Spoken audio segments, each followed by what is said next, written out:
안녕하세요. 건강프라임 김아련입니다. 겨울철이 아닌데도 평소 손발이 저리거나 시릴 때가 있다고요? 만약 그렇다면 한 번쯤 말초동맥 질환을 의심해 볼 수 있는데요. 단순히 체질 탓으로만 생각하기보다는 혈관에 문제가 생겼을 수도 있기 때문에 정확한 진단을 받아보는 게 좋습니다. 오늘은 혈관이 막히면서 통증을 유발하는 말초동맥 질환에 대해 알아보겠습니다. 말초동맥 질환이란 뇌, 심장, 대동맥 등 중심 동맥을 제외한 다리, 팔, 손, 기타 여러 장기로 가는 동맥에 생기는 질환을 통틀어 말합니다.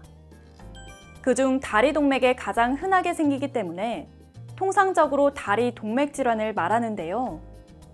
만약 2주 이상 발가락이나 발등에 상처가 낫지 않는다면 병원을 방문해 검사를 받아보는 게 좋습니다. 말초동맥 질환의 발병 원인을 살펴보면 피 속에 포함된 지방질, 콜레스테롤 성분들이 죽상판이란 지방 덩어리층을 형성하게 되는데 시간이 지나면서 이것이 동맥벽에 엉겨붙습니다.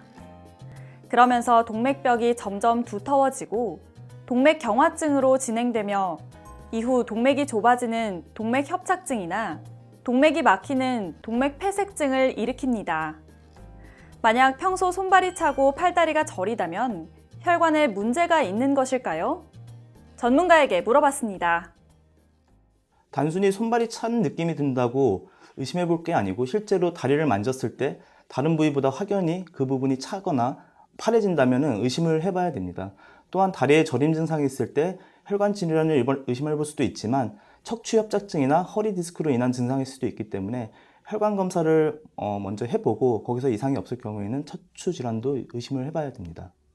말초동맥 질환의 주요 증상은 걸어 다닐 때 장딴지, 허벅지, 엉덩이 뒤쪽에 당기는 듯한 통증이 시작됩니다. 그리고 점점 진행되면 조금만 걸어도 통증이 심해집니다. 그리고 더 심해지면 쉬고 있는 상태에서도 통증이 생기거나 발가락이나 발에 궤양이 생기면서 잘 낫지 않는 상태가 될 위험이 있습니다.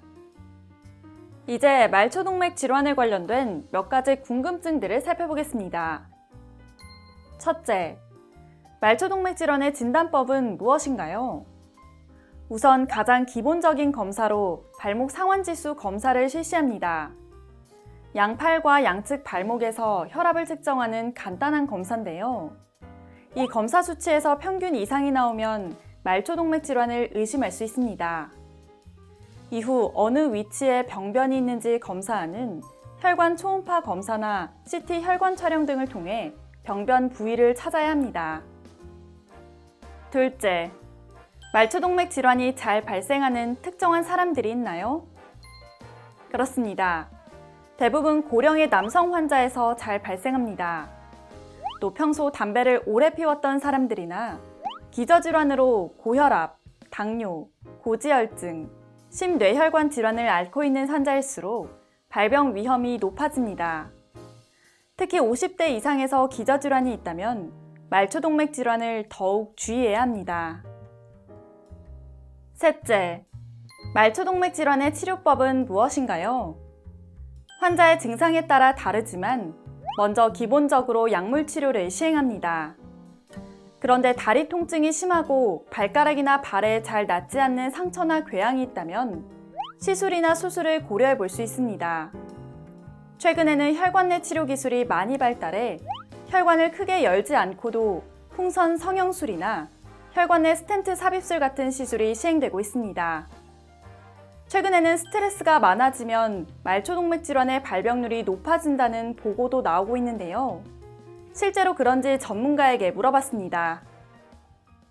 사실 직접적인 관계는 없지만 아무래도 스트레스를 많이 받게 되면은 많은 분들이 담배를 많이 태우게 되시는 경향이 많을 것 같고 또한 혈압 조절이나 당 조절이 잘 안 되면서 말초동맥 질환의 발생 위험이 조금 증가가 될 거라고 보입니다.